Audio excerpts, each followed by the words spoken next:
Welcome to our first Public Education Select Committee session of 2026. I wish everybody a happy new year. This is an accountability session with Ofqual, and we have the Chief Regulator at Ofqual and the Deputy Chief Regulator of Ofqual here to give us your evidence. Welcome to you.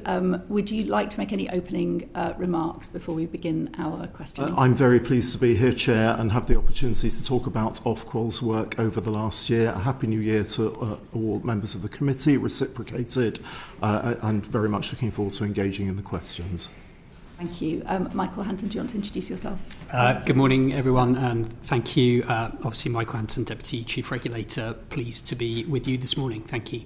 Thank you. I'll begin our questioning this morning. So, Ian, it has now been 2 years since you first took up the role of Chief Regulator on an interim basis, and a year since you were permanently appointed to the role. Can you set out for us what your priorities have been during that time, what you have delivered against your priorities, and what perhaps is still to be done? Thank you very much, Chair. So, as you rightly say, it's been 2 years since I took up this role. Looking back across the 2 years, in each year, first and foremost, our responsibility is to safely deliver the qualifications that form part of the portfolio of qualifications in this country. And in 2025, and similar pertained in 2024, we delivered about 7.5 million regulated qualifications across the summer series, just under 12 million overall across the year. We did that successfully. 1.3 million students took GCSEs and A-levels successfully as well. This year, 2024, when I say this year, I mean the most recent series. In 2025, we evinced some notable improvements on the previous year, 2024. So we had a fall in errors in assessment materials in 2025 in comparison with 2024. I should say that no level of error in high-stakes assessment material is acceptable as far as I'm concerned, but when the trajectory is in the right direction, I regard that as progress. We overcame some significant threats to the qualification system. One example is the sale of hoax exam papers online, which had begun to emerge as a problem in 2024, and owing to concerted action across the qualifications industry, including by us, we saw a marked reduction in that phenomenon in 2025, which I'm pleased about because that misleads and effectively defrauds students. And in both years, 2024 and 2025, we maintained qualification standards, by which I mean the level or standard expected for any particular grade at GCSE or A-level or any other qualification is maintained constant so that it becomes no easier and no harder to achieve that grade. So that's in terms of delivery. There's also been significant progress, particularly over the last year, in terms of reform. So the Curriculum and Assessments Review has issued its final report, and the government has responded to that, setting out its policy intentions for reform. That covers a range of things to do with curriculum and assessment, as the name implies, but certainly includes qualification reform. And the result of that is that we have a clear trajectory of work for qualifications reform set out, which we're beginning to engage with now as an organisation. I wanted to say something about our enforcement powers. So when we were established by Acts of Parliament in 2009, we were given a range of powers to use by way of enforcement to ensure that awarding organisations offering qualifications in England complied with the high standards that we expect of them in order to safeguard the interests of learners. Where awarding organisations fall short of those standards, it's important that we signal that clearly and send a message both to the offending awarding organisations and to others about the standards that we expect. So we're using those enforcement powers proportionately, but without fear or favour. And we impose 26 enforcement actions over the 12 months, January to December 2025. More widely, I hope we've made a strong contribution to public debate on qualifications in a range of areas. I've been very clear that I think it's appropriate and right that Ofqual contributes to public debates here from a point of view of expertise and experience in qualifications. And to that end, we've maintained a strong presence in social media and in the wider media about relevant issues. We've published a range of high-quality research pieces that stand up to the best quality academic research globally on qualifications and assessment. And in fact, later this week, we've got a further piece of research that we'll be publishing on the use of artificial intelligence in marking. So we're keeping up that work. We've refocused the debate on access arrangements for GCSEs and A-levels, and there may be the opportunity to talk about this in more depth later, but I became aware that the data that Ofqual had historically published on this did not speak appropriately to the legitimate public questions that there are in this area. So we've refocused that, and I think are doing better in that space. A personal priority for me is to make sure that I continue to get into providers, by which I mean schools and colleges and others who prepare students for qualifications. So over the last 12 months, and similarly in the previous 12 months, I visited all regions of England at least once, and got into all types of provider that prepare people for qualifications, and that includes schools, FE colleges, apprenticeship providers, independent training providers, and some other providers, including 2 visits to prison education units to understand what qualifications feel like and how effectively they work from the point of view of those providers. And then just finally, I would say that we've published an important policy consultation just in the last couple of months on on-screen assessment in high-stakes qualifications, which I'm sure will be the subject of further discussion later this morning. So I hope that gives a rounded overview of the kinds of things we've been doing. Thank you very much. I'll go to Chris Vince for our next question. Thank you, Sri and Michael, for joining us today.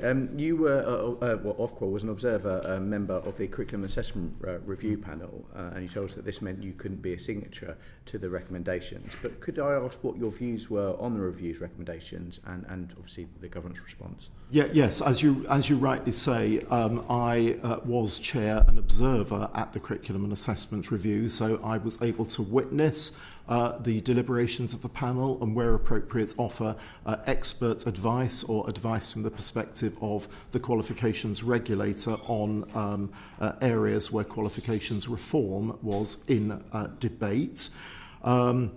In terms of what I think of the recommendations, I mean, the life cycle of those recommendations is that they were made by the Curriculum and Assessment Review, and the government then published its own response to the Curriculum and Assessment Review, in which it set out which recommendations it was going to move ahead with, and that was all recommendations as far as qualifications specifically are concerned.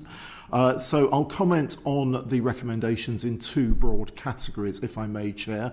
First of all, was what we call general qualifications, so that's GCSEs and A-levels, and then secondly, vocational and technical qualifications. So firstly, on GCSEs and A-levels, the recommendations are principally about undertaking a review of GCSE and A-level subject content appropriately, with a particular focus on GCSE subject content, with a range of objectives in mind. That I think is a sensible thing to do at this stage. It's been a number of years since those GCSEs were first reformed, so taking stock of the content that is delivered in those GCSEs feels like a sensible thing to do. I think perhaps most notably and relevantly for us as the Qualifications Regulator, an ambition is set out to reduce the overall examination time for a typical student taking between 8 and 9 GCSEs by 2.5 to 3 hours in total on average. That's the way the government response to the review has framed the ambition. From my perspective, I think that is sensible and rational, and I'm bound to say also achievable. And achievable, I think, without jeopardising the high standard of reliability that we expect from GCSE grades in particular. I can say a little bit more about that in a moment if useful, but that's a principal focus for us in the reform process of GCSEs. So that I'll finish my remarks on general qualifications there and just move on to the vocational and technical side of the review. So there, perhaps the recommendations are a little bit more far-reaching. So they concern, first of all, the establishment of a new V-level qualification, which is designed to sit within the suite, what will be the suite of advanced V-level and technical levels for students aged 16 to 19 at level 3. I think that potentially represents a significant step forward for qualifications in that space. Up to now, what we've generally referred to as AGQs, which have been the qualifications taken by those at level 3 not taking A-levels or T-levels, have not been informed by nationally set content, so they've been more difficult to accredit and quality assure. The establishment of nationally set content to sit behind those qualifications gives us the opportunity to quality assure proposals from awarding organisations more rigorously, and it also gives us the opportunity to establish a national approach to standard setting and to grading for V-levels, which I think is a welcome development in a field that's been more diffuse and diverse in terms of standard setting and grading. I should say that in saying all of that, the policy intention is not to force V-levels into a mould dictated either by T-levels or A-levels, but to create and then maintain a distinctiveness for V-levels. And if I may say, Chair, I noted in your own review that you published in September 2025, you recommended the maintenance of the middle routes that at the time you referred to as AGQ, but I think the V-level reform speaks to that priority. And then just a couple of other things on that side of the curriculum assessment review, if I may. I think the establishment of the Level 1 stepping stone qualification for English and Maths to address the needs of students who have not achieved a grade 4 at GCSE in English and Maths by the end of year 11, which I should say is after 11 years of teaching and learning in English and Maths. The establishment of that qualification as a way, and it's a stepping stone qualification in the following sense. It provides a way to identify shortfalls in learning that will have emerged over the 11-year period during which those students have been studying English and Maths, and address those before students step back onto the GCSE track and aim to achieve the valued and important grade 4 at GCSE in English and Maths. So I very much welcome that step forward. And then just finally, if I may, Chair, on the vocational and technical side, the establishment of foundational and occupational certificates at level 2 for those students who still need to work at level 2 post-16, I think is particularly welcome, because I think the landscape of qualifications and provision for those students in particular post-16, so these are students achieving on average below grade 4 across the board at GCSE, has hitherto been suboptimal, and I think devoting resource and energy to the intentional design of high quality qualifications for students in that situation is also welcome. So broadly speaking, I welcome the recommendations. Thank you very much. We would certainly agree with that final point very strongly. There was 2 points I was going to make, because you touched upon stepping stone qualifications, and I have to declare an interest. I used to be a maths teacher, so that's very interesting to me as well. So it'd be interesting to see your thought on how the sort of the timescale and kind of how that's going to develop. But equally, I wondered just, and I welcome your welcoming, and again, I think we broadly agree. I just wondered if there's anything in the curriculum review that you think wasn't there that you would have liked to have seen as well. So could you just repeat the points about maths? It was just with regards to stepping stone qualification, which you've mentioned. Yes. I always mention I'm a maths teacher in this place, it's my thing. Was just whether, kind of a timescale for that and how you saw that developing, really. Yeah, so I mean, these qualifications do take time to develop properly. Yeah. The first step in all of these qualifications is the development of content and key parameters to do with qualification design. So the Department for Education has committed to running a consultation on the stepping stone qualifications in the spring of this year. I think that was set out in the government response, and we are working intensively with the Department for Education to provide expert advice on that. In terms of when the earliest date on which the qualification could arrive in schools for teaching, Michael, are we able to pinpoint that date yet? I think that date hasn't been confirmed yet. I think there's the interplay as well with the revisions to GCSEs in English and maths, and making sure that is a coherent suite of qualifications across reforms to the GCSE and then the new qualification.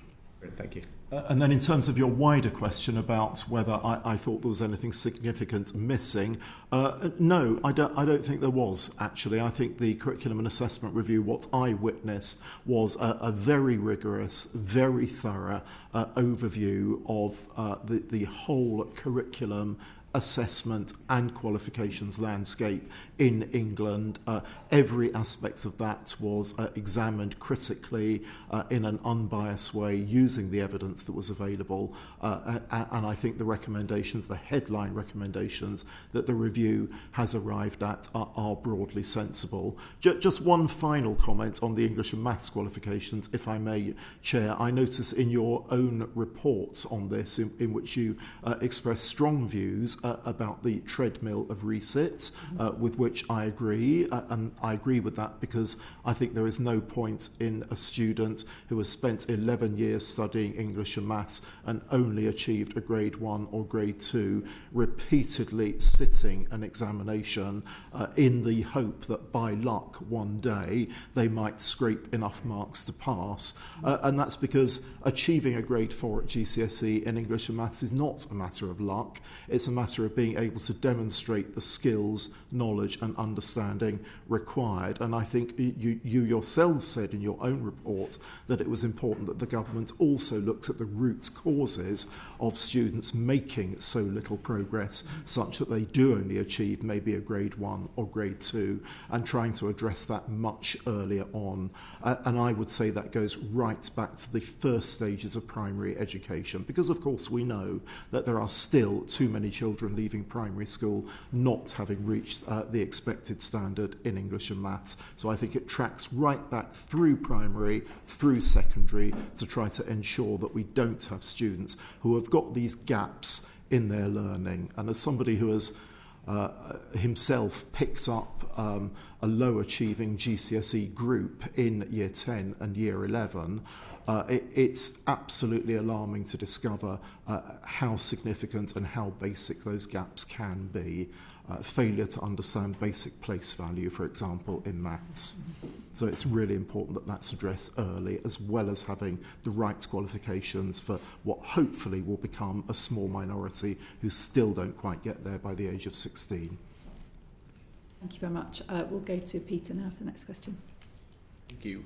One of the findings of the curriculum assessment review was that there is too much time spent on exams, and the government's committed to working with Ofqual to reduce GCSE exam time by 2.5 to 3 hours on average.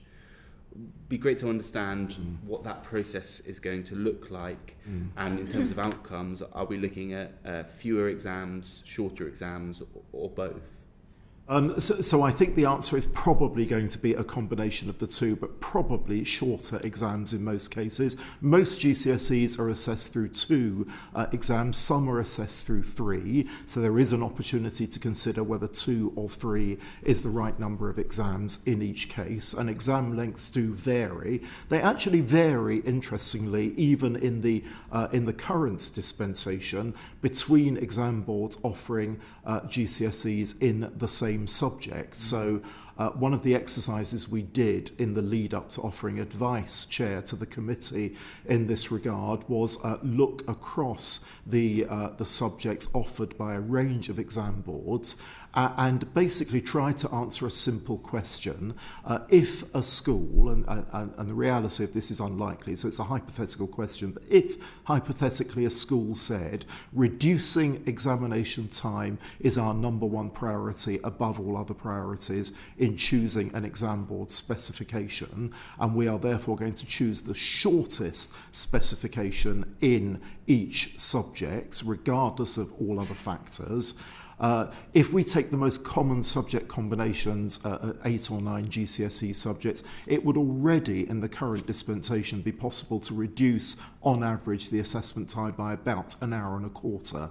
So even without doing any additional reform, even in the current dispensation, that much saving is within the bounds of achievability, if you like, because all of these qualifications have been accredited. They're all good quality qualifications. You might legitimately ask why they vary in lengths of time, and that is because at the last point of reform, a little over a decade ago now, assessment time was not considered a priority at that point. It is now considered a priority, so I think when we go through the reform process this time round, we can be more rigorous, more questioning, more demanding with exam boards who are proposing qualifications with a view to pushing down the overall assessment time, but importantly, without compromising the high level of grade reliability that we have.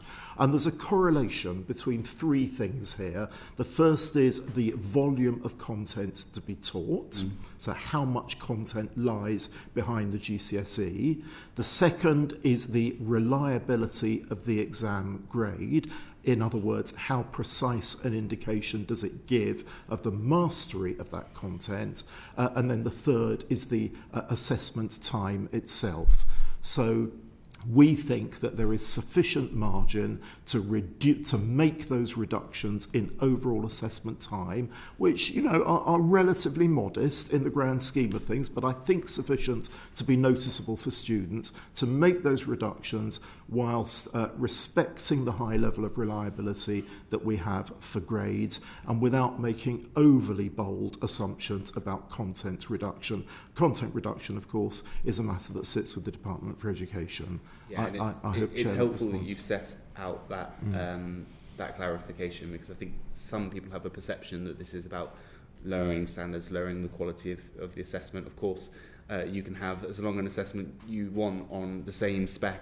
It doesn't inherently make it a better exam just because it's longer, and it was helpful for you to set that out. You talked there about your evidence base for doing this, and how you've sort of come to the conclusion that this is a feasible and achievable goal. Will you commit to publishing the modelling that you submitted to the review which demonstrated that this cut is achievable? Yes, I've described some of the evidence that we offered to the review already in terms of the analysis of the existing landscape of specifications and the relative length of examinations. The evidence that we provided was provided for the purposes of ministerial policy making, so we wouldn't routinely publish that information at an early stage, but we will be consulting on any proposals to do with reforming GCSEs, and the evidence associated with those proposals will be published at that point. So you will commit at least to publishing further information in the future? future? We will publish further information at the point when we consult on the proposals, yeah. But we don't normally publish information that's provided, advice that's provided for ministerial policy making. Thank you. Thank you. Manuela. Thank you, Chair. Sir Ian, you obviously discussed already that there is a significant period of reform for post-16 qualifications. What is Ofqual's role in developing and rolling out the new qualifications?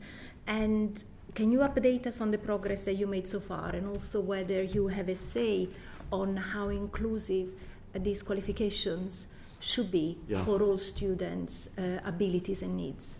Sure, yes. I'll give some headlines, Chair, in answer to that response, and I may ask my colleague to supplement my answer. So I'll focus mostly on the qualifications in the vocational and technical space in answer to that question, because I think the GCSE reforms are more straightforward, reduction in assessment time notwithstanding.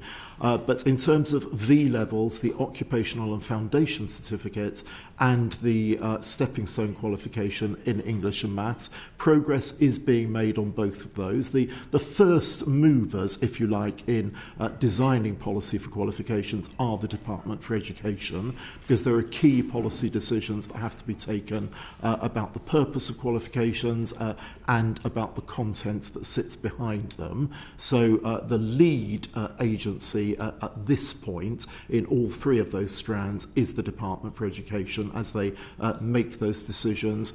In fact, the consultation on V levels, I think, closed yesterday, so the department will be considering the outcomes of that consultation before finalising its policy. But that doesn't mean that we're doing nothing at this time. We are absolutely providing detailed advice on all three of those strands to the Department for Education, and on content, although decisions about content sit with the department and ultimately with ministers, there are consequential impacts to decisions that are made about content on qualifications, and one of the things we do during the process is offer advice to ministers, to the Department for Education, on what those impacts might be, so that those decisions are taken with eyes open.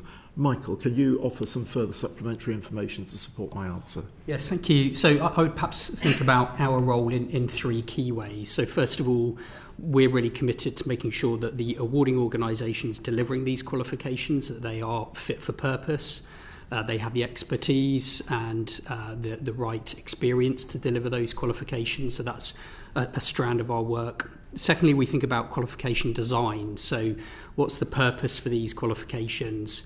Questions like the grading approach, making sure that these qualifications are designed in a way that mitigates any risks or threats to them, that they are going to be valid and fit for the purposes they have.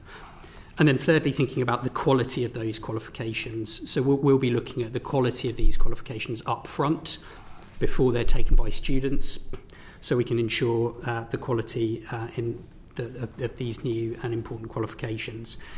You mentioned about inclusivity. I think one of the things that the Curriculum and Assessment Review said that, again, we fully support, is that it's essential to think about accessibility of qualifications up front. So from the design of the qualification, thinking about how do we design these qualifications in such a way they're accessible for the students that they're intended for. And Sir Ian has talked about the different qualifications at level 2, level 3, making sure they're targeted for the students that are going to take those qualifications. So we have extensive guidance that awarding organisations are required to follow to think about how they design assessments in the right way, and that's part of our upfront quality review as well, to think about accessibility. Thank you. So you already began consulting on the V levels and occupational certificates? Yep, we'll be consulting in the spring, so okay. We'll have our first policy consultation setting out all of the issues I've just talked to. In the spring, okay, thank you. And are you confident that Ofqual has the resources to be able to focus on this work without negatively affecting its work in other areas? And yes. Will any other work be prioritized? So thank you for that question about resourcing.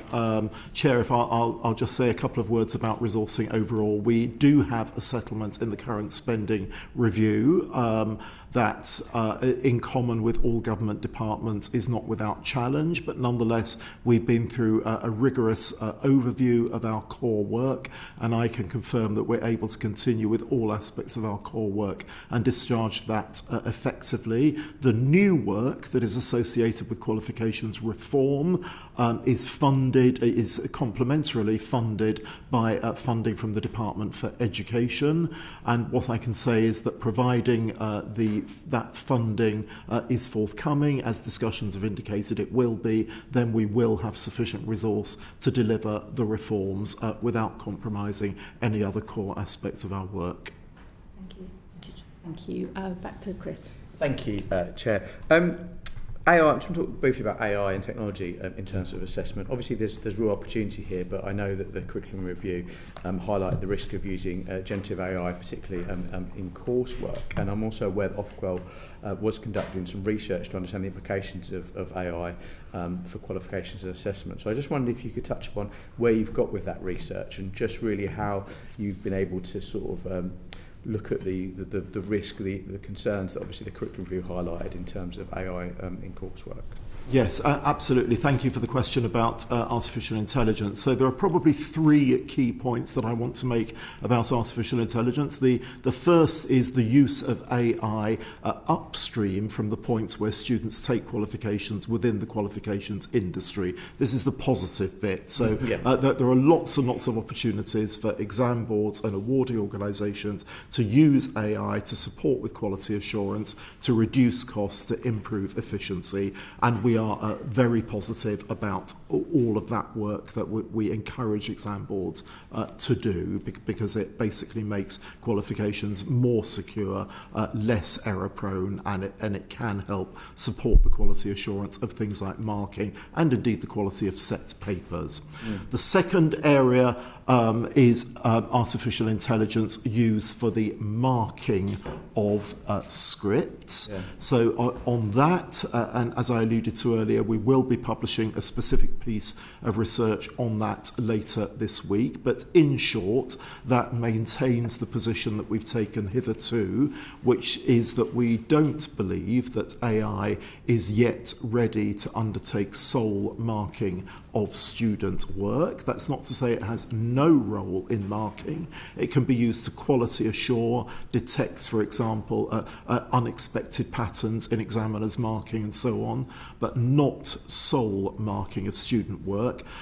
Partly that's because AI still makes mistakes, it still hallucinates. Partly that's to do with transparency and the importance of transparency.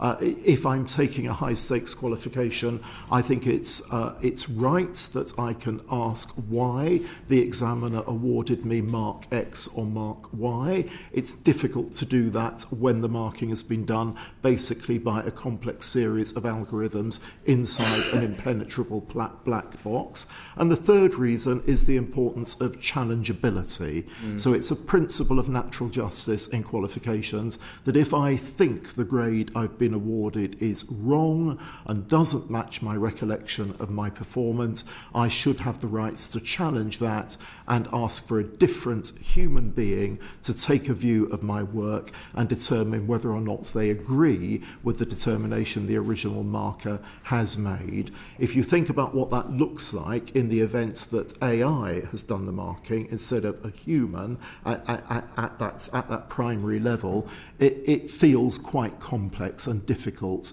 I mean, what would happen if the AI said, I didn't make a mistake, when a human says, it looks to me as if the AI has got this wrong and this candidate should have been awarded a mark for this question? What does that mean for all the other candidates who were marked by the same complex set of algorithms? Are they all wrong or not, even if they haven't asked for a review? So there are just questions there about transparency and challengeability.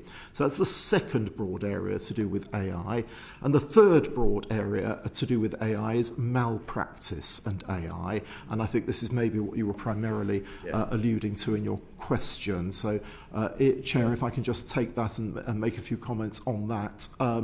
This is a particular challenge for qualifications that have extended writing coursework. It's less of a challenge for qualifications that have other types of coursework, so coursework that involves producing a physical artifact, whether it's an item that's been produced in design technology, a piece of physical artwork, or whatever it is, that's less open to AI malpractice. But extended, and also performances as well, so you have subjects like PE, dance, drama, and so on, where there are particular performances of various sorts that are recorded, and that's less open to AI cheating. But extended writing is open to AI cheating. Now, fortunately, across the GCSE and A-level suites, we have relatively little extended writing as non-examined assessment, but there are several places where it does exist. The two I'd highlight in particular are English and History A-level, where about 20% of the qualification in each case is extended writing coursework. I would not be being transparent if I didn't say I am concerned about that. As I alluded to in my opening remarks, I visited a number of providers up and down the country, colleges, schools, spoken to teachers, and a number have raised this with me. So in response to that, we made sure several things. We made sure that the advice we gave to the Curriculum Assessment Review about making decisions that result in qualifications where this kind of vulnerability exists, so that was taken on board, and the Curriculum and Assessment Review, I think, reached a sensible place on that, taking that into account. I've signalled my anxiety, particularly about A-levels, history, and English, to the Department for Education, because part of the driver for extended writing coursework lies in the way the content itself is designed. And as I've said earlier, that's a matter for the Department for Education. And I've also commissioned a significant piece of work internally to Ofqual as the regulator to ascertain the extent to which this risk is being realised at the moment and what the options might be in any reform of those qualifications for closing down that risk and assuring ourselves of the integrity of these qualifications. But I share what I read to be the premise of your question, that there is a cause for anxiety here. No, and thank you for that, Siri. And I think my concern comes from the fact that there's a danger, isn't there, that we could decide on how we model a qualification based on avoiding malpractice, not doing what we think is best for the qualification. Because we might feel that in some subjects, actually, those extended pieces of writing coursework are actually the best way to assess something. We might be choosing not to do that because of malpractice, and that is ultimately the danger, isn't it? Yes, that, if I can just say, Chair, that is absolutely true. There are some ways to not eliminate but reduce the risk of malpractice and maintain writing in coursework or non-examined assessment. They include ensuring that candidates are required to present the same information in multiple different formats. That is still achievable with AI, but it starts to make it more difficult to use AI. There are extended disclosures that we can ask candidates to complete, which are countersigned by teachers, that really probe the extent to which the candidate may have accessed AI. And of course, it's possible to tell an untruth in such a disclosure, but the more detailed and probing it is, the more difficult it gets to tell an untruth. And it's possible to build in compulsory checkpoints through the completion of the work, which the teacher signs off as a way of verifying that the work is the student's own. So none of those are foolproof, but they are alternative methods to removing it altogether that can reduce the risk. You wanted a supplementary?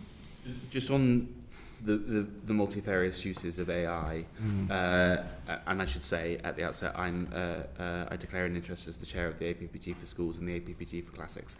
On the multifarious uses of AI, I note that Ofqual has recently looked at the grade boundaries for MFL and Yes. Recognised that students might historically have been graded too harshly for those subjects.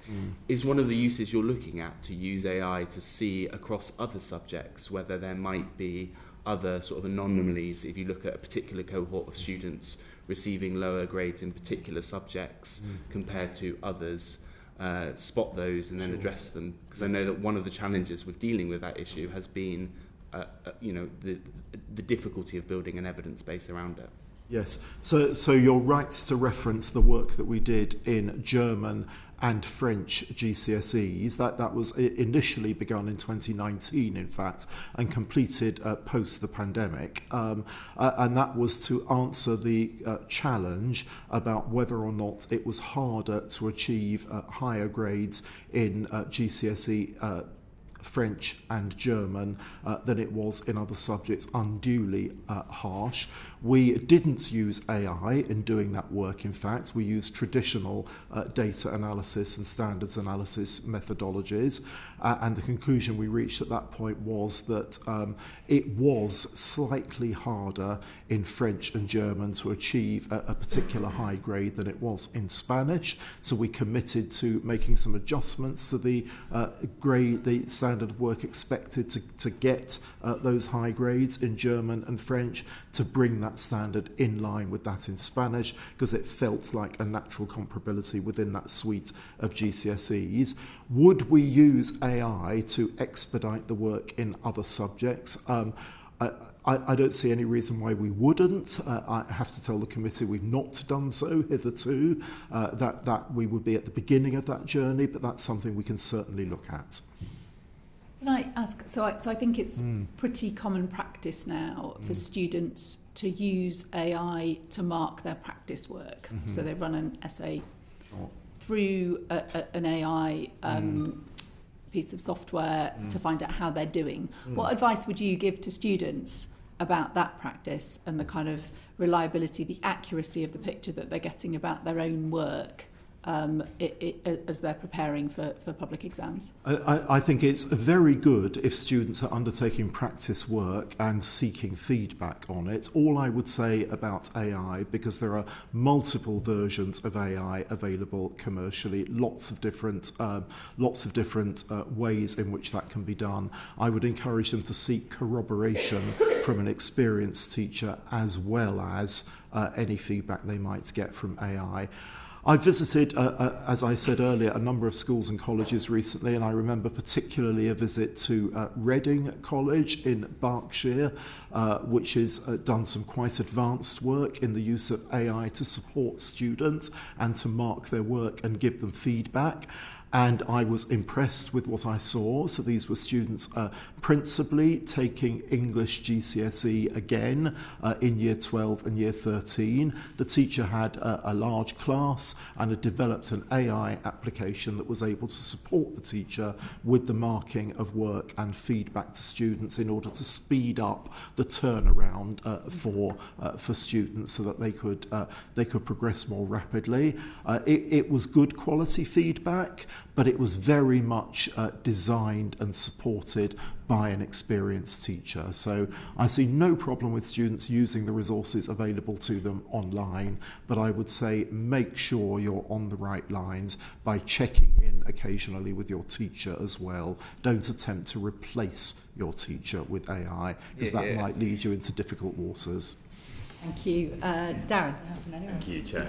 Good morning, Syrian. Good morning. Ofqual's currently consulting on proposals to use more on-screen assessments. I was just wondering if you could say a little bit more about your expectations around the timeline for that, when we might see that implemented and rolled out. Yes, certainly. So, Chair, we've done a lot of research on the question of on-screen assessments over recent years, and one significant piece of research in particular highlighted some potential benefit to the on-screen assessment of GCSEs and A-levels, but quite a significant range of risks as well.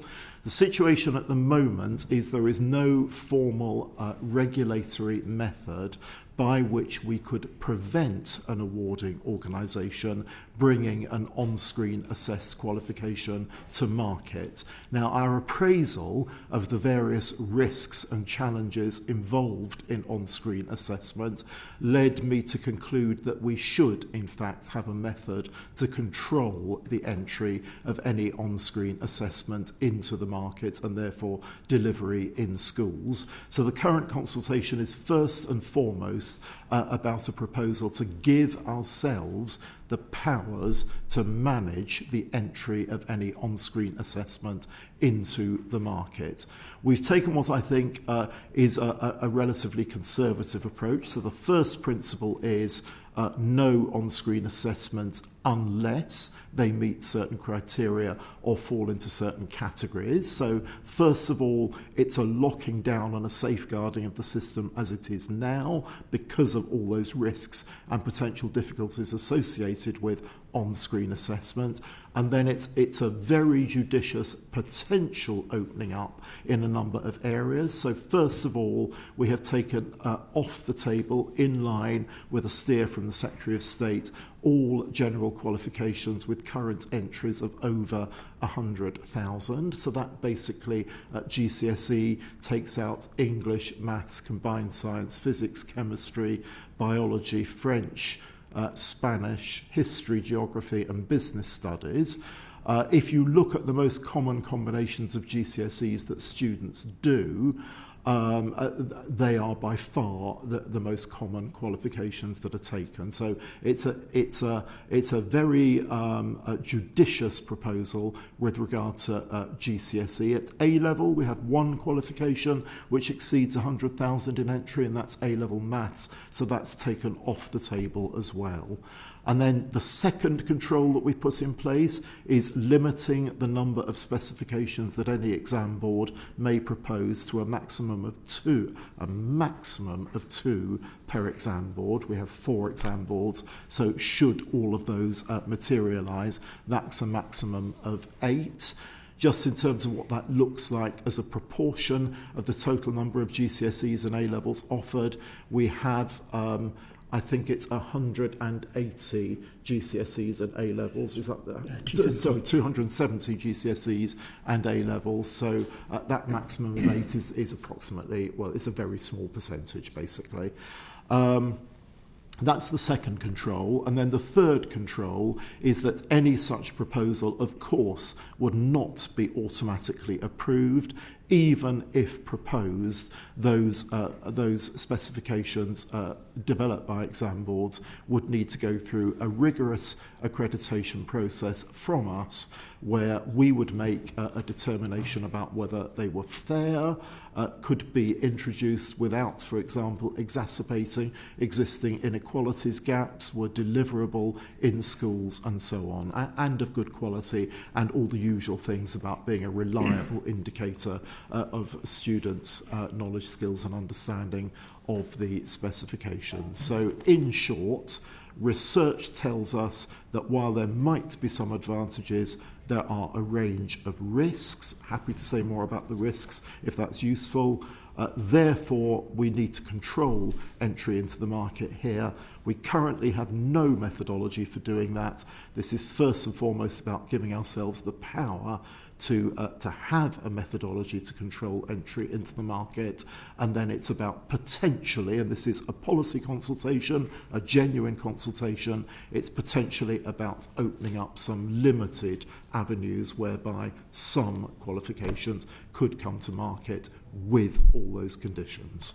Thank you, and it's in very reasonable controls. When do you expect to have those controls within your power? Is that this year, next year? And do you have any reason to believe that of the few qualifications left below the limits and outside those caps, anyone's kind of racing to get there before you can stop them? Yeah, so a couple of things there. On the question of racing, so I think it's for those of you who vigilantly watch the the education media, it won't have escaped colleagues' attention, Chair, that there has been significant coverage of some exam boards' enthusiasm in this space. It's an enthusiasm that we seek to temper for all the reasons that I've outlined. So yes, there is enthusiasm amongst the awarding body community, but my job is not obviously as regulator to do what awarding bodies and exam boards want me to do.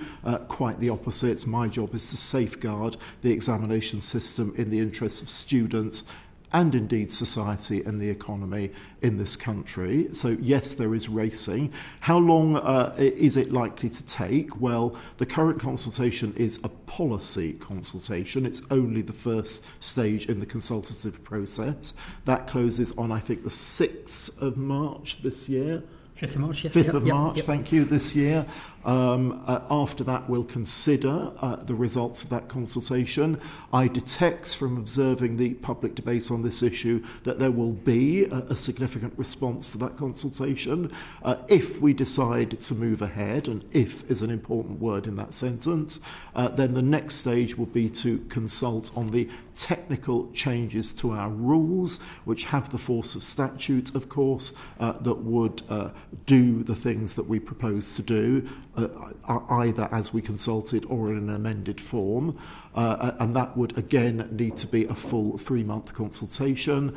Then we would need to develop exam boards would need to develop any specifications that they wanted to submit for accreditation. Then we would have to go through the accreditation process, which is rarely a rapid process, because when exam boards submit specifications for accreditation, they very rarely meet the required standard first time round, so they nearly always need to have more than one go at it. Then, of course, those specifications in the normal run of things would need to be in schools a year before first teaching to allow teachers to prepare for teaching them. And then you have the 2 years of teaching the course leading up to the examination. So when you put all that together, the first exams we're likely to see in the event that we go ahead with the proposals as consulted now is about 2030. No, that's helpful. That's a very long answer to a simple question. Apologies, but hopefully it's helpful to have the background. If I can have one final one just on this, you'll be aware in the wider debate that yesterday the Education Secretary made announcements around kind of screen time for younger children and how evidence is suggesting that impedes quite a bit of learning. I was just wondering how you're squaring that with evidence for sort of later learners, so adolescents, the kind of time that you're proposing exams might go online, with obviously the opportunities that, as has been identified in the discussion, SEND children might find on-screen assessments better. So how are we squaring that? What evidence are you leaning on in order to make those kinds of decisions for the good of as many learners and examinees as possible? Yes, I mean there are lots and lots of competing areas of evidence and competing opinions in this area. You're quite right to allude to that. I would say that we have good quality research in this area, bespoke pieces of research. We have an academic research team at Ofqual that make it their business to ensure that they're abreast of all research developments in this area. So I think our proposals are underpinned by solid academic research. I will put my cards on the table and say I share what is emerging, I think, as the beginnings of a consensual view that excessive screen time for children is potentially damaging.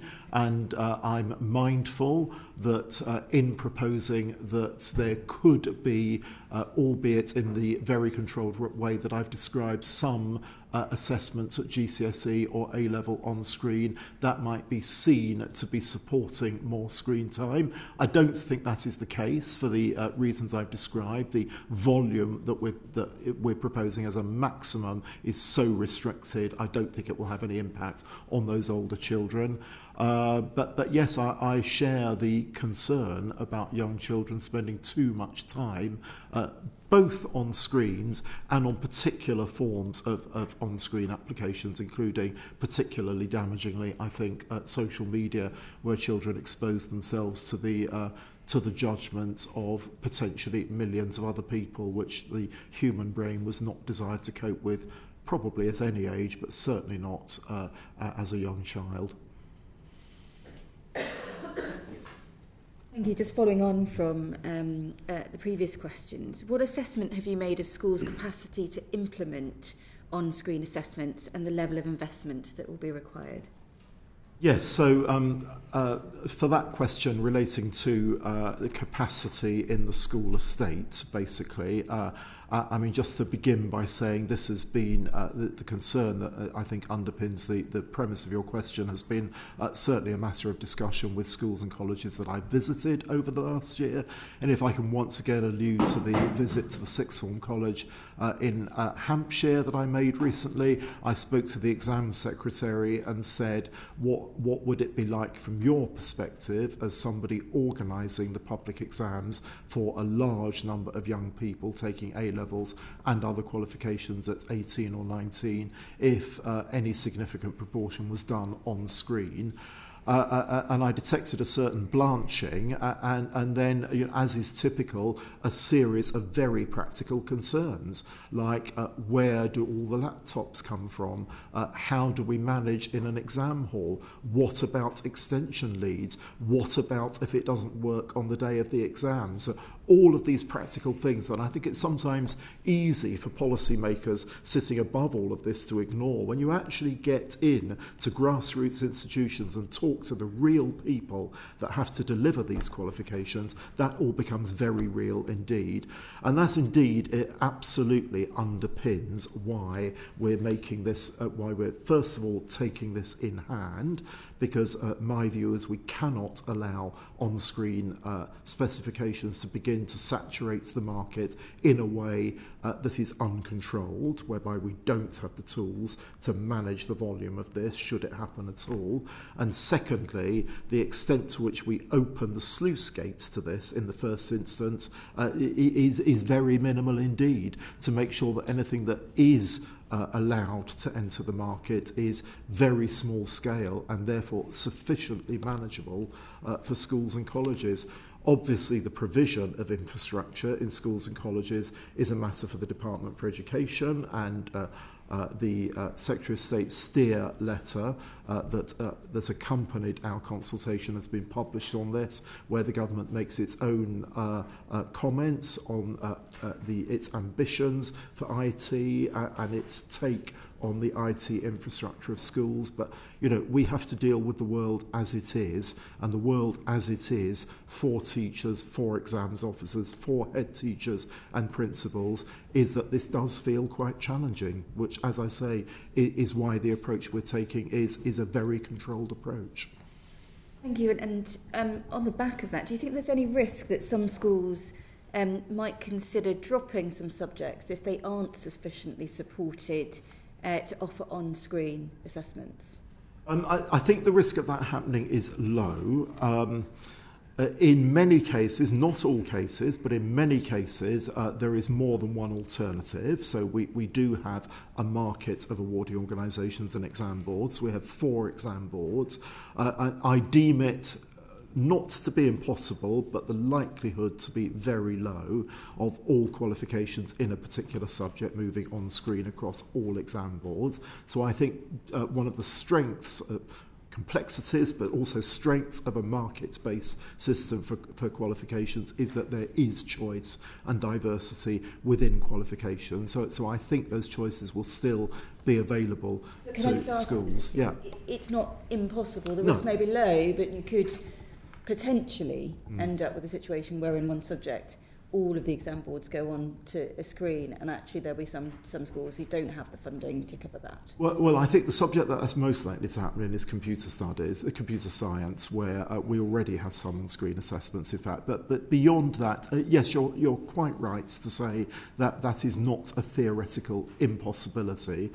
But once again, if I come back to the way in which the awarding organisation market operates, because that is principally about securing market share, because qualifications are their business, if by moving on screen there was a prospect that they would lose schools and therefore lose market share, that acts as a strong disincentive on exam boards to make decisions that would lead to an exodus of schools taking their qualifications. So that's not a hard control, but it's a market operation control. Just got two quick questions. One is around students, clearly we've heard, who have sons who would benefit from having on-screen assessments. Obviously that's hugely welcome. But we also know there's quite a lot of evidence for some students that handwriting helps them to both retain and also interrogate information in a way that perhaps works with their memory in a better way for them. Do you sort of see a situation where actually there might be some students who actually have the sort of reverse argument, which is that you are actually jeopardising my learning by making this on screen, because the way I have learnt is on paper and pen, and that actually helps me. Can you see that argument developing in the future? Yes, to a certain extent, Chair. If I can just pick up the member's question, perhaps in reverse order. So, first of all, taking the handwriting point, I strongly agree with the premise that underpins your question, that handwriting is cognitively important during the learning process. I think we do have not rock-solid evidence for that yet, but emerging evidence that is the case, that learning to handwrite does support cognitive development. So ensuring that we don't create incentives in the system that reduce the emphasis on handwriting at earlier stages of learning is important. And again, that's why what we're proposing is controlling this and only allowing it in very limited circumstances. Coming back to children with special educational needs and disabilities, where again, there is not overwhelming evidence, but there is some evidence, as our research indicates, that some children with some types of SEND may benefit from the opportunities that on-screen assessment offers. Yes, that is the case. It is, of course, already the case that under equalities legislation, children with specific SEND can access arrangements for qualifications that may involve accessing those qualifications on screen if it is specifically to mitigate a learning need that they have that's associated to a special educational need or disability. Thank you. And then just finally, you've already said that subjects with the highest numbers won't be able to be taken on screen, but what is the likelihood of this changing in the future, given that it is a market? Well, it won't change up to now because while it is a market, it is, Chair, a regulated market, and how the market behaves is controlled by Ofqual because we are the regulator. So for as long as, if we put in place, and this is not final yet, this is a policy consultation, but if the results of the consultation don't make us revise our view and we do implement that cap, then that cap will exist until we choose to revoke it. And I think what I would want to be doing is watching both the wider state of education, how that develops, how the resourcing of schools develops, what the research is developing into over the next 2, 3, 4, 5 years. What is the research telling us? I would want to see how the development and accreditation of any actual on-screen specifications is going, how successful that is, what kind of quality we're seeing, before I would propose any revision of that. Thank you. So Ofqual is proposing that exam boards must use substantially different questions in on-screen and paper-based specifications. Could you explain why that is and how you will ensure that this is done fairly and that the qualifications will be comparable? Yes, absolutely. I may invite my colleagues to come in on this, but let me just give a quick headline there. So it is already the case that we have different specifications and therefore different exams in the same subject between exam boards, and they are comparable in standards. So the methodology for ensuring that we have comparable standards across different question papers in the same subject already exists. The rationale for having different questions in anything that's on paper to on screen is largely to do with the way in which mode effects play out. So mode effects are the impacts that the method of assessment has on the quality of the student response. So the quality of the response is in part shaped by whether they handwrite it or whether they type it. So if you imagine a situation where you've got an on-screen specification in, let's just say, give me a subject, Michael. Business. Business. It won't be business GCSE because that's out of the equation, but just for the sake of the argument, let's pretend it's business. Online business and handwritten business, and the questions are exactly the same. What could happen is that the mode effect of on-screenness with the on-screen one leads to either higher marks or lower marks, but because of that mode effect, we would have to set standards differently to compensate for that. And if the questions had been the same, but standards were different, we think that that would jeopardise public confidence. I'm aware I haven't explained that very clearly, so I'm going to ask my colleague to have another go. Thank you, and apologies. I was thinking A-level business was my mistake there. Thank you. Yes, I think that is the key point. So there's essentially that we want to ensure that standards are comparable across all specifications. As Surian said, we manage that every year through the process that we go through with exam boards to secure that it's no easier or harder with one exam board compared to another each summer. It's a core principle of the regulatory framework.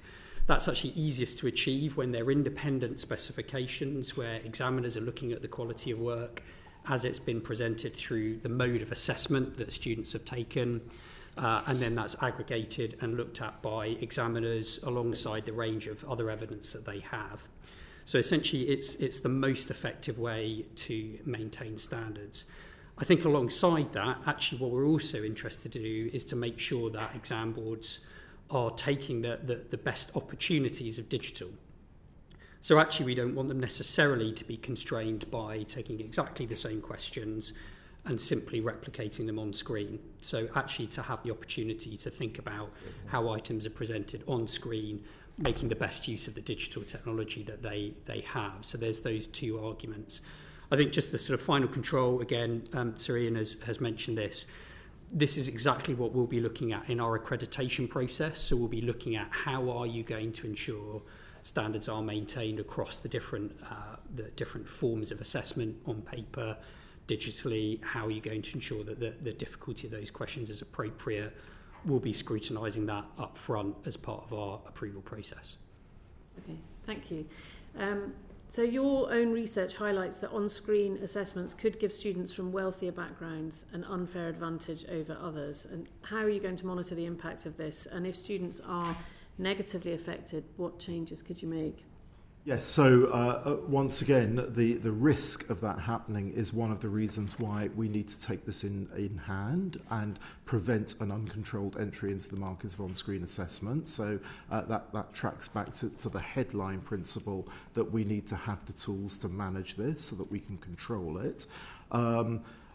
One of our core principles, and one that I'm absolutely firmly committed to, is that no qualification can be an experiment as far as young people are concerned. So we will only allow regulated qualifications to be used in schools and colleges if we have reached a very high bar of confidence that they won't, by design, unfairly discriminate against students from less advantaged backgrounds. So we will do that process during the accreditation. We'll check that there is nothing in the design, intention, implementation of the qualification that inadvertently would cause specific harm to students from socio-economically less advantaged backgrounds. So no experiments here, a very high bar.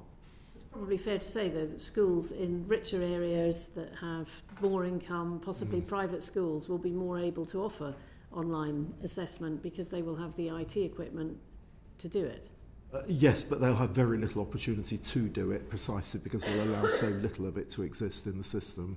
It seems that you're really reluctant, you're really not keen on the idea of on-screen assessments at all, if I'm gauging this right. So why don't you just say it's not going to happen? Well, because we think that, as I said, the first thing is we just needed to make sure that we had the tools to control entry to the market. So that's what we've done first. We are mindful of the significant risks, and there are risks, but as has been alluded to in other questions, there are also some potential benefits.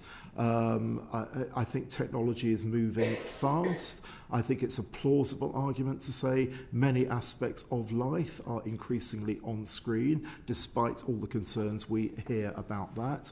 We thought it was right to consult on a proposal that allowed exam boards to show whether they could develop a qualification that could be delivered fairly for students, albeit in relatively small entry subjects, and we would evaluate that on its own merits. We felt it was appropriate to open the door that wide and only that wide. Thank you. Thank you. Manuela. Thank you, Chair. I want to talk a little bit about exam boards. Ofqual has issued a number of significant fines to awarding bodies this year for breaching regulations regarding exams. Why do these problems occur, and what more can be done to prevent future breaches? Yes, that's a very personal question, and once again I may ask my colleague to come in on the back of my opening remarks in response to that, Chair. So we have used our regulatory powers given to us by Parliament to the full. One of the things I inherited on arriving as Chief Regulator is something of a backlog in enforcement cases. I've been very keen to clear that backlog. It feels to me as if those powers were given to us by Parliament, not only to send clear, strong messages to exam boards and to the sector that where there are breaches that are potentially damaging for the integrity of the qualification or for students, they are sanctioned and clear, strong messages are sent. I'm particularly keen that that's done in a timely way, in other words, as quickly as can safely be achieved. It feels to me as if the adage that justice delayed is justice denied applies in this circumstance. So if a student feels that an exam board has done something that has rocked the student's confidence in the exam they've worked hard to gain, then something is seen to be done quickly about that. We've used our formal legal enforcement powers on 26 occasions in the last year, so that's January 25 to December 25, which is significant. Now, not all of those are fines. We also have the power to impose legally binding special conditions, for example, on exam boards as well, to make them do things that we think they might not otherwise do. Why do these things happen? Well, for a range of reasons, I think. That they happen by accident. They happen because exam boards sometimes take their eye off the ball and are not sufficiently attentive to the management of things like risks. They happen because we are operating in a commercial market, and exam boards have an eye to what competitors are doing for the same market share. So for a wide range of reasons, what can be done to stop these things happening in the future? Well, one of the things we always do when we identify a non-compliance and move towards using enforcement action is make sure that the exam board has fully understood, done an appropriate root cause analysis of why the problem happened in the first place, and has put in remediation to prevent the same problem happening again. So we take a very dim view of exam boards who repeatedly make the same breach of our requirements. That is a very serious offence. If it's a different breach, it's also serious, but less serious than repeat offences in the same area.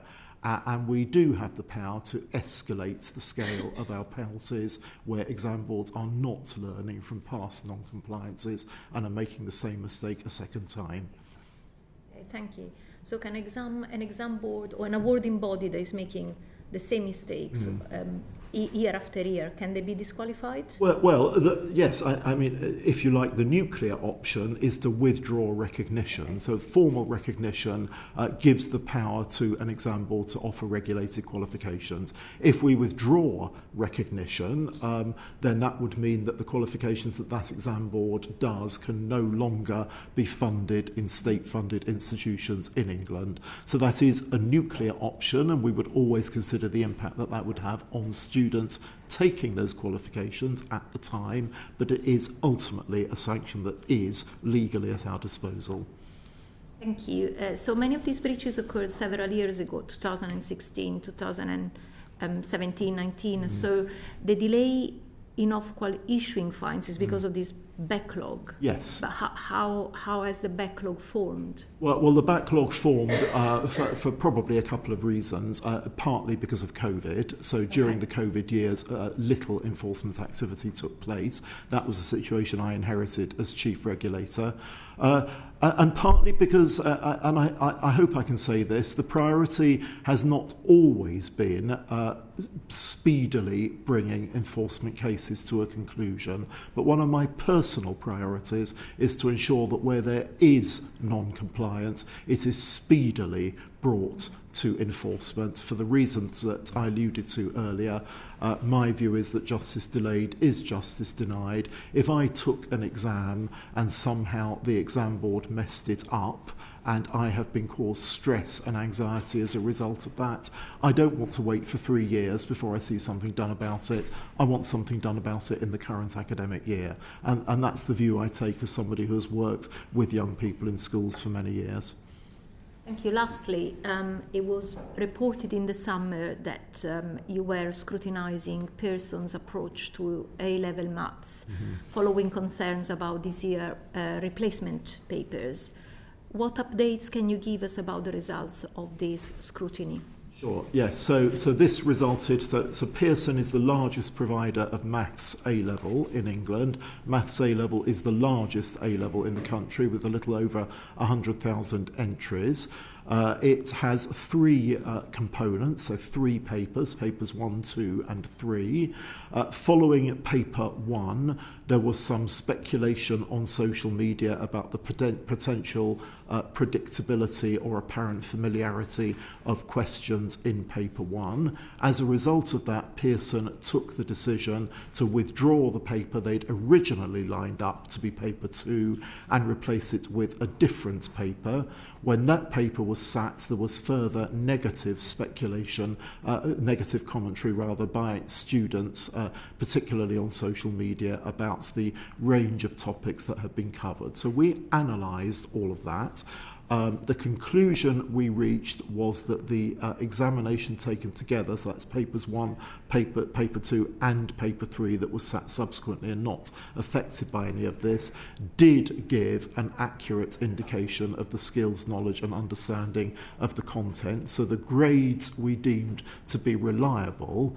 However, I was concerned about the anxiety that had been caused to students and and some of the commentary I read online about this. So I asked my team to look hard at this and try to make a decision about whether Pearson had in any senses been non-compliant in that area or not.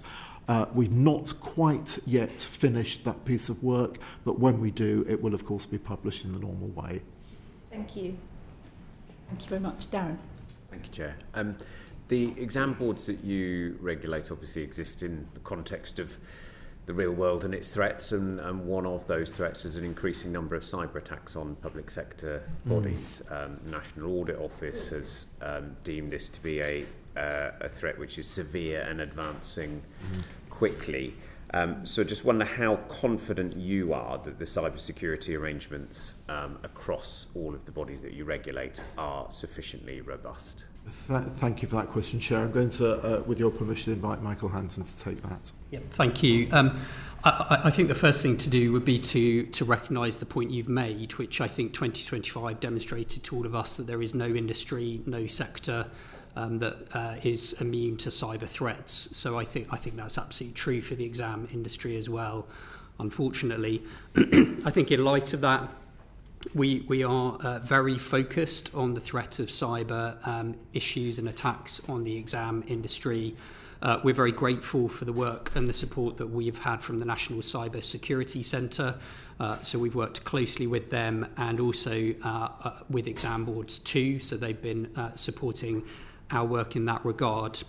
The exam boards that are offering those high stakes qualifications, they have ISO 27001. That's the international standard for cyber security. That's an important step. And we continue to look at all aspects of how exams are delivered. So looking at third-party suppliers, looking at the different interdependencies of what is quite a complex system. I think in that context, it's also just worth noting the fact that there are 6,000 schools, colleges, training providers delivering exams each summer. That's obviously a lot of other organisations involved in secure delivery. In light of that, for the past 2 years, we've run our cyber awareness campaign. So that's a month-long campaign targeted particularly at schools and colleges, making sure they've got access to the resources that are specifically for them to help them to think about where their own individual cyber resilience preparedness is at, and to encourage schools to look and to check over the arrangement. So I think from our point of view, it's an end-to-end endeavour. I think it's one of those topics that we will continue to work on, continue to focus on. I mean, you mentioned the cyber awareness campaign. Are there any other things that you're doing to your processes, updating or changing, transforming them, so that you can be sure you're maintaining the confidentiality and the security of exam papers, and that you, as well as those you regulate, have a system which is fit for purpose? What's changing to achieve that? Yeah, absolutely. So confidentiality of assessment materials, that's one of the threats that arises in a cyber context. It's obviously a very important one. There's actually a range of controls that are in place across our regulatory approach. And essentially at the heart of that is to ensure that there's the fewest number of people possible that are aware of what is the content of assessment materials before they're sat. There are organisations that need to be involved in that process, so ensuring that they have the right security arrangements in place. That's part of the work we're doing at the moment, so asking exam boards to look at their third-party suppliers, essentially to look across that broader system of the different stages of exam delivery. I think that goes, again, all the way through to schools and to colleges, so there are clear regulations around the storage of exam papers once they come into schools and colleges. There's requirements on things like opening of the packages, so it must be done with 2 people present, ensuring that the right papers are opened at the right time, that there aren't vulnerabilities right up until that kind of last point before students are taking materials. So an issue we take very seriously, again, looking end to end. And presumably this is part of your deliberations over online on-screen assessments as well, as to how, with even greater vulnerabilities in those cases, you might replicate the same kinds of first sight of it in a digital system. Yes, absolutely. As Michael has said, there are vulnerabilities already in the system, and we would absolutely, as part of the process of accrediting any on-screen proposals, want to make sure that there was no material addition to such vulnerabilities. Of course, on-screen assessments doesn't have to mean online assessments. The two things are different. It's possible to have a preloaded assessment that isn't accessed via the internet. But yes, absolutely, securing security of assessment materials is absolutely fundamental to our objective of maintaining public confidence and trust in what is a highly trusted qualification system already. So we're not going to take any risks in that space. Thank you, guys. Thank you. I'll go to Jess. Thank you very much. You've updated your compliance policies for awarding organisations this year to introduce a new Chief Regulator's Rebuke, as well as new principles for awarding bodies to follow. What prompted you to introduce these measures? Yes, that's an interesting question. So, and one which has produced some debate, as you might imagine. We felt that from time to time it's appropriate for us to review our policy on compliance and sanctions and enforcement. As I said earlier, we have a range of powers, and being clear with awarding bodies on how those powers are used, who the decision makers are. So we have an enforcement committee that makes a decision hears any contested cases and makes a decision on any settlement cases where a settlement is proposed. So I don't personally do that. That's a group of appointed board members who make those decisions, and we just wanted to clarify the routes to that and what the appeals mechanisms were and so on. And then the additional sanction that we introduced was, as you say, a chief regulator's rebuke. That's because we felt that there was a space for a sanction where things like a special condition weren't appropriate, where it didn't meet the bar for a fine, or the process of getting to a fine would involve a disproportionate use of public resources that wasn't justifiable, but where public signalling of non-compliance was nonetheless an important thing to do. And introducing a rebuke allows us to make a formal statement, as the name suggests, rebuking an awarding organisation for doing something that was non-compliant and potentially not in the interests of students taking the qualifications, making that public, making a statement on it.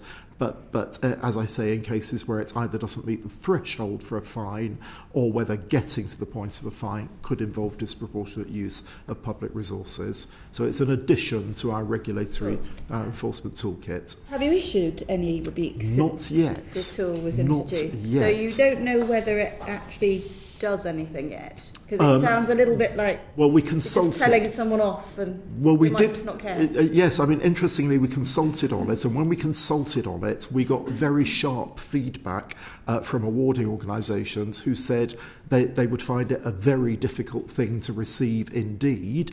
It would give chief executives cause to have difficult conversations with their boards, and in the cases of awarding organisations that are commercial entities with shares, it could have an impact on share price. So they didn't like it very much, which gave me assurance that it might be effective. Right, well, we'll wait. We'll wait to see you do the rebuke. I've got one final question here. It says the new principles state that awarding bodies must act with honesty and integrity. Do you have any reason to believe that this is not already the case? So you're alluding to our principles condition there, where we've published a series of conditions under the principal condition, which basically encapsulates the key qualities that we expect from exam boards in the way they work, including honesty and integrity and transparency and cooperation with the regulator. So as we've already discussed, there are breaches, and where there are breaches, it could be that exam boards may not have acted with the level of integrity that we expect.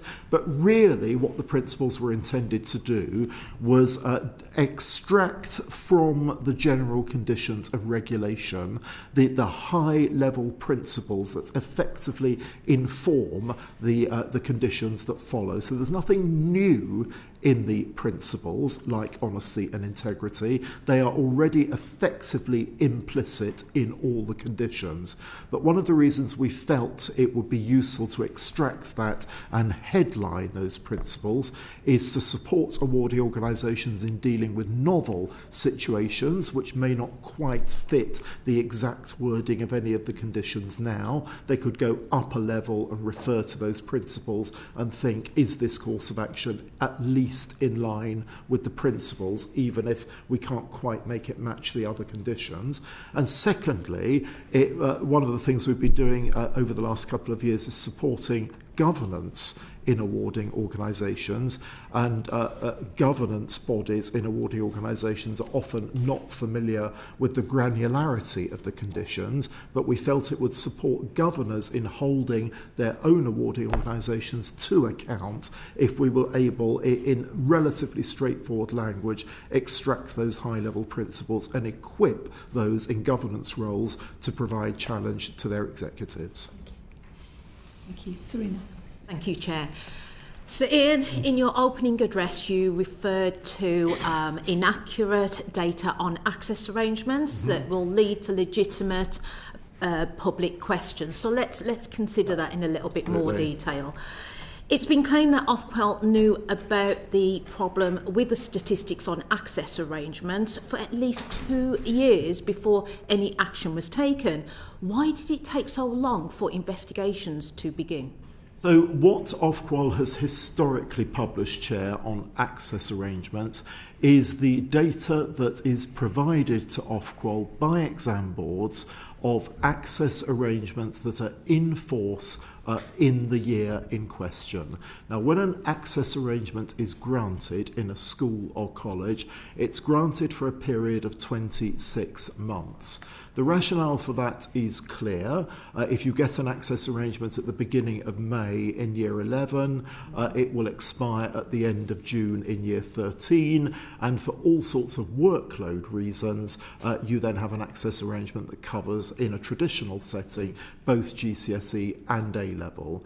But what, of course, it means is that you have access arrangements that are technically in force, as I say, from the beginning of year 11 through to the end of year 13, including in year 12, when in the current situation, the vast majority of students don't take examinations.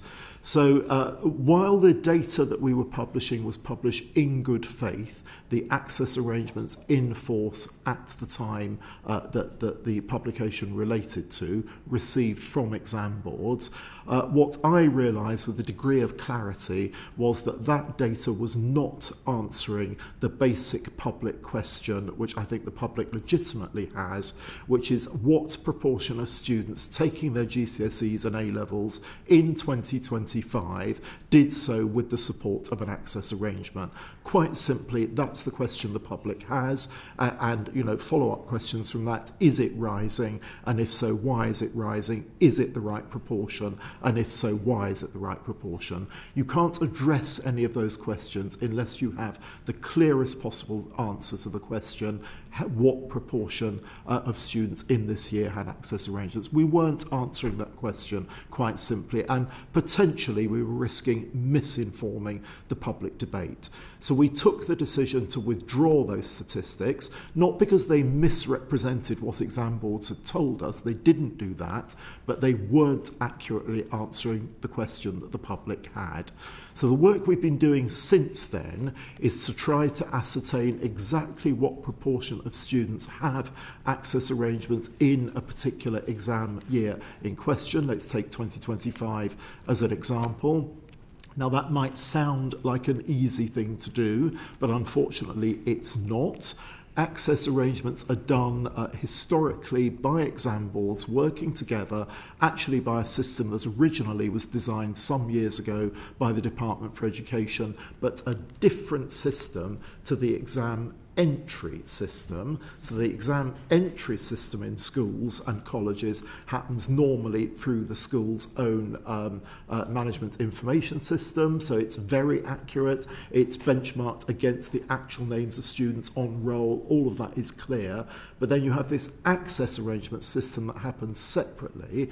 And what you get is mismatches in the data between the access arrangements database and the management information system and exam entries. So it may be different spellings of names, nicknames being used, erroneous dates of birth and so on. So reconciling the two actually is quite difficult and laborious, and we can't always do it with accuracy. But what I asked my team in Ofqual to do is a significant piece of very granular work to try to get the data from the exam boards and work out what proportions actually have access arrangements in the exam series 2025.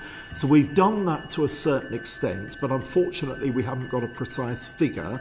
We've got a range, and the reason why we've got a range is because of these data inconsistencies between the accurate exam entry database and the access arrangements database on the other hand. But we're doing two things in the light of that. We're continuing that work to try to get more accurate data, and we've also told exam boards that we expect them to reconsider the systems that they use for access arrangements in order to ensure they're better reconciled with the entry database so that we have more accurate data and we can speak to the legitimate question that the public has on this. Now, the new figures that we published for 2025 show that we do still have significant access arrangements in the system. They also show that access arrangements are rising year on year, modestly, but rising nonetheless. They're significantly lower, as you would expect, than the historic figures because of the reasons I described, the problems I described associated with the older figures.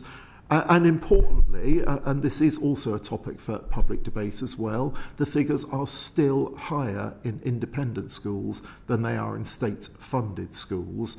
Although I would add as a rider that so also are identifications of special educational needs and disabilities higher in independent schools than in state-funded schools. So sorry, that's a very long answer to the question, but I hope that's made sense. Yes, so I'll pick apart a few things, starting with the independent schools point that you raised. The statistics are still proportionally much higher in independent schools for, let's take for example, the children who have access arrangements for 25% extra time. It's like nearly a third of children in independent schools compared to less than 25% in state schools. So the Independent Schools Council has called for an apology because of the inaccurate data on access arrangements. Have you apologised? And if not, are you prepared to do so? Well, no, I've not apologised. What I've done is explained clearly why we published the data that we originally published and historically had been publishing. It was data received in good faith from exam boards about the total quantum of access arrangements in place, and that's always what it was. When we drill down into it and try to answer that legitimate public question, we arrive at a lower figure, but there is still a differential. Yes, it's still significantly higher. So in terms of the assessments for this year, how confident are you that exam boards are going to meet the number of actions that Ofqual has set out, and how will you monitor their compliance? So it's going to take a little while for exam boards to redesign the access arrangements system. That won't be able to be achieved for summer 2026. Schools often apply for access arrangements either during year 10 or earlier on in year 11 for all sorts of reasons. If you're in an 11 to 16 schools, and about half of our secondary schools are 11 to 16 schools, there's no particular incentive for you to leave the application until year 11 because what the student does after year 11 is not your business. So many of those schools might choose to apply for access arrangements in year 10. So those access arrangements will already be in place. So affecting visible change in this area is going to take a little while. It won't be in summer 2026. We do have an expectation that exam boards comply with equalities law, and many of these access arrangements, those that are under the category of reasonable adjustments, are provided under exam boards' direct responsibilities under equalities law. JCQ, which is effectively the trade body for the exam boards, administers the system and has done a review of the way in which access arrangements are granted and has not found a specific incidents of bad practice. So exam boards are accountable in law, not just under our regulation, but under equalities law for granting access arrangements in cases where evidence that points to the need for an access arrangement is provided. and where that happens in greater numbers in independent schools than it does in state schools. I don't know what that points to. As I've said already, there are higher proportions of identified SEND in independent schools than state schools. It may be partly a reflection of that. It may be evidence of other kinds of needs. I don't know what the answer to that is, but exam boards are under an obligation under equalities law to do this fairly and would be ultimately answerable under equalities legislation if they didn't do so. Thank you. Thank you. We'll go to Mark next. Thank you very much, Chair. During the pandemic, we obviously saw widespread grade inflation as teachers awarded grades. I was one of those teachers. I was trying to make sure I did it in line with expectations. We know that the inquiry into COVID-19 has taken evidence from a range of witnesses about these arrangements into exams. Once that module of the inquiry is reported back, what steps will Ofqual take to engage with those findings? And what lessons do you think you'll learn so that you can be informed in response to any future pandemic? Yes, so the question about the COVID pandemic and the inquiry, so Module 8, which is the Schools and Children module, has now finished hearing but hasn't yet reported. It's clearly a statutory inquiry. I have given written evidence to the inquiry, which is in the public domain and is in considerable detail. We will, of course, once the module results are published, the findings are published, engage with them seriously and take any steps that we haven't already taken. But I think this provides an opportunity for me briefly to say that I think, as per my evidence, there are two principal areas of learning that we take from the pandemic experience. The first is that an attempt to award qualifications and grade them in a way that is separate or is divorced from the actual performance at individual student level in their work is unlikely to command public confidence. That is effectively what happened in 2020. The arrangements that were originally put in place in 2020 were done largely under direction from the Secretary of State for Education at the time, but they overly separated the actual performance of individual students from the grades they got.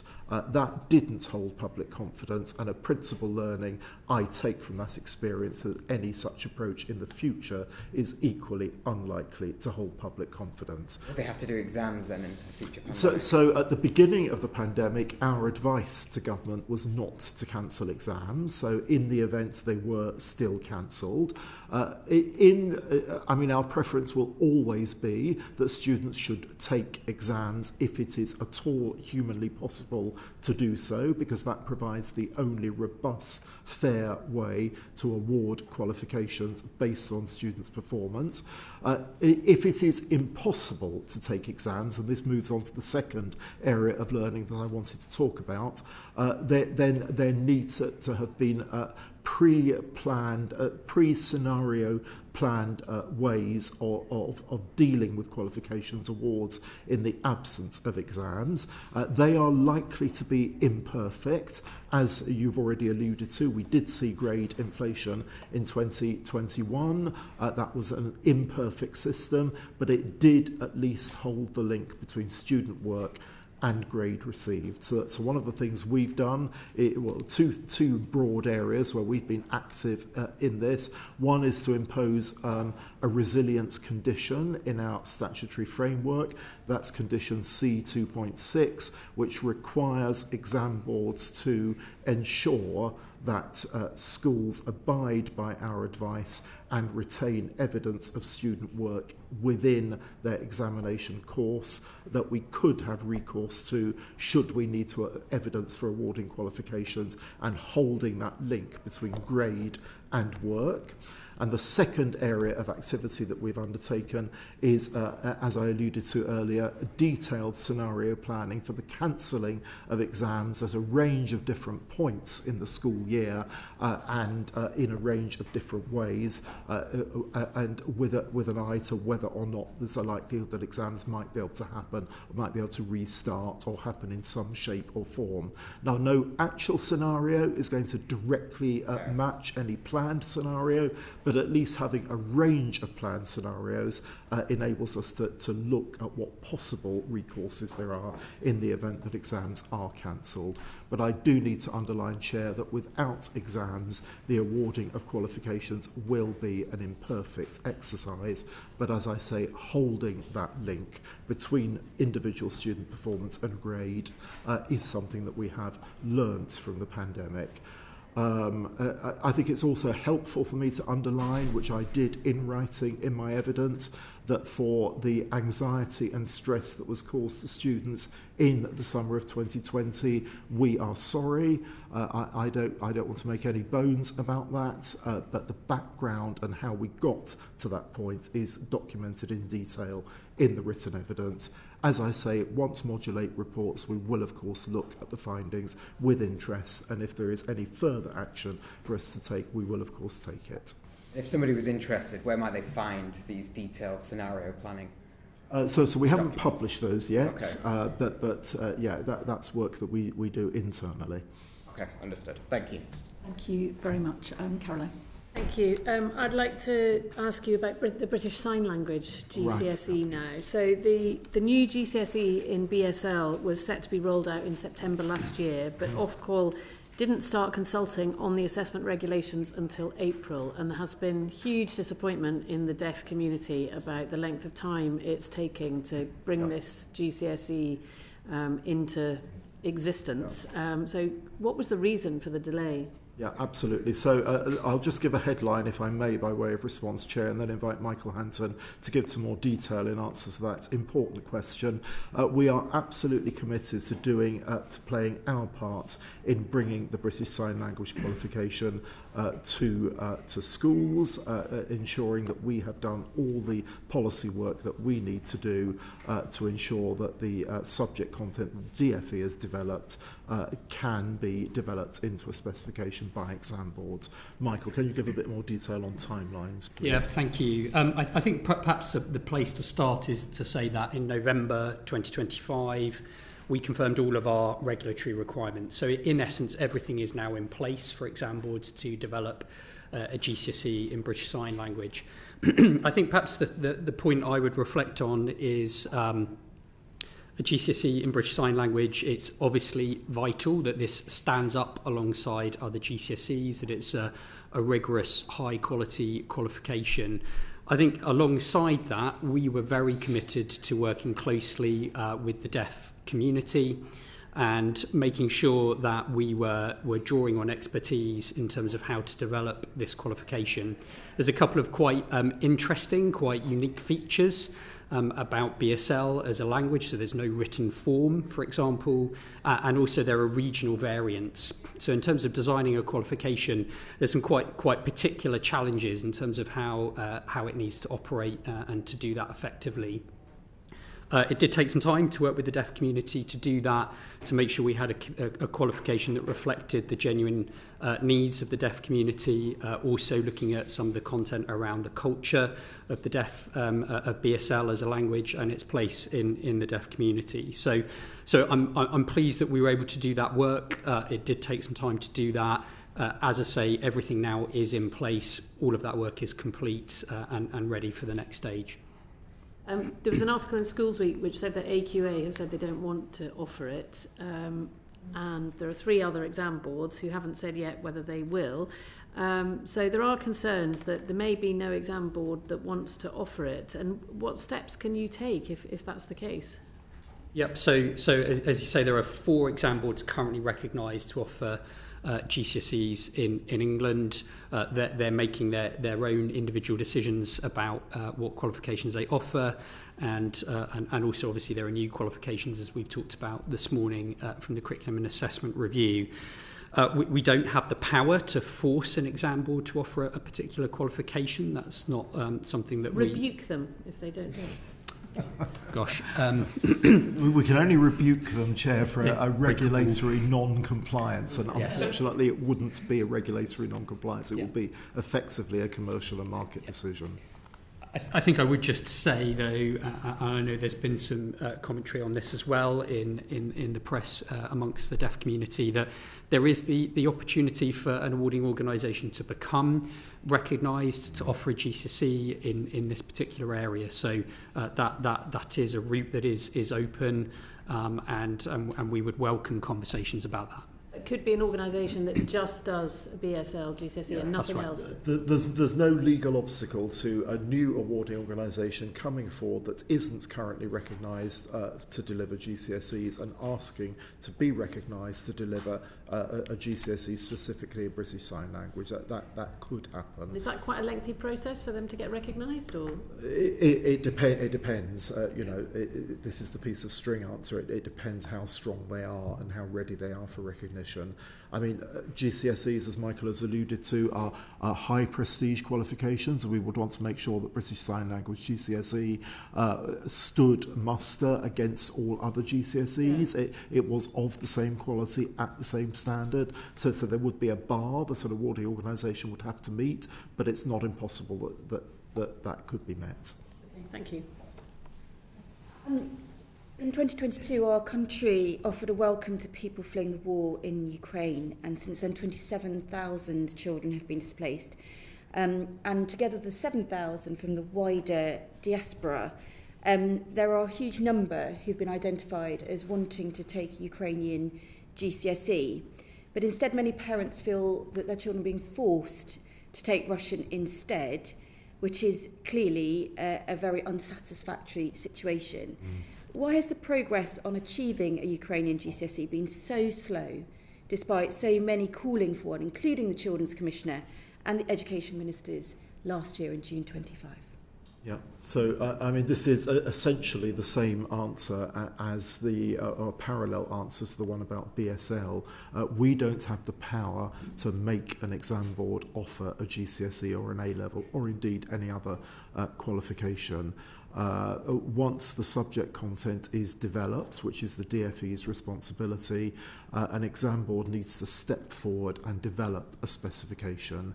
I know that ministers have met with the exam boards and encouraged them to consider developing a GCSE in Ukrainian specifically, but as yet no exam board has picked that challenge up and run with it. So that is essentially the reason why there isn't a regulated GCSE in Ukrainian.